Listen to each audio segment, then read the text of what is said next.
یعنی کہ یہ وہ عمل ہے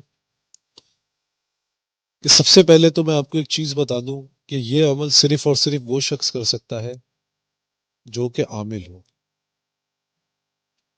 اگر کوئی شخص غیر عامل ہے اور یہ عمل کرے گا تو وہ اس کا شدید نقصان اٹھائے گا. وہ کسی بھی چیز کا عامل ہو، کسی بھی عمل کا عامل ہو، کم سے کم زکوٰۃ اکبر ادا کی ہو. اس کا کرنا یہ ہے کہ اس نے نو چندی جمعرات والے دن ایک نیبو لینا ہے، اس کو بیچ میں سے دو حصے کرنے ہیں، اور جو رس والی جگہ ہوتی ہے اس رس والی جگہ پر اس نے 7 لونگیں دبانی ہے. اس کے بعد اس پہ اس نے ہلدی لگانی ہے اور سرسوں کا تیل لگانا ہے،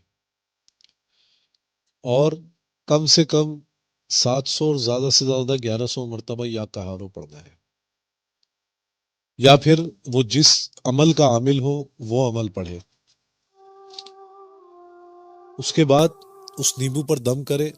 اگر تو عامل کا نام آپ کو پتا ہے، جو عامل سفلی کرتا ہو، ناحق ظلم کرتا ہو، آپ کے ساتھ ظلم کرتا ہو، تو آپ اس عمل کی آپ کو اجازت ہوگی. وہ پڑھ کے آپ نے نیبو پہ دم کرنا ہے اور کسی بھی قبرستان میں جا کر اس کو دفنا دینا ہے، کسی بھی ویرانے میں جا کے دفنا دینا ہے. انشاءاللہ تعالیٰ 7 دن کے اندر اندر وہ عامل آپ کی مکمل طور پر جان چھوڑ دے گا. یہ بات یاد رکھیے گا کہ یہ عمل کسی بھی ایسے انسان کے لیے نہیں کیجیے گا جو کہ سفلی، کالے جادو، گندے عمل سے تعلق نہ رکھتا ہو، کوئی عام آدمی ہو. اگر کوئی شخص کسی عام آدمی کے لیے یہ عمل کرے گا تو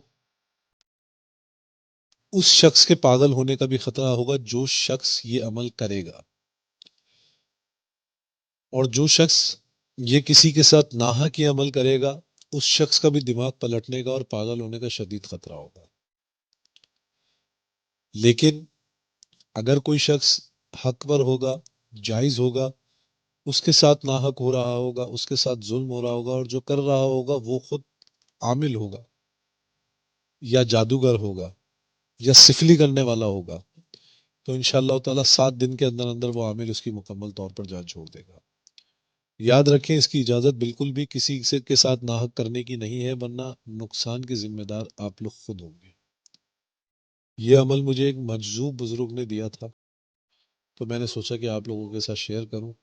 اور یاد رکھیں اگر کوئی شخص غیر عامل ہے اور وہ یہ کام کرے گا تو اس کو بھی شدید نقصان کا سامنا کرنا پڑے گا. اور اگر کوئی شخص باقاعدہ طور پہ عامل ہے اور وہ کر سکتا ہے، لیکن وہ بھی اگر کسی کے ساتھ ناحق یا ناجائز کرے گا تو اس کو بھی اس کا نقصان اٹھانا پڑے گا. تو اس چیز کا خیال رکھیے گا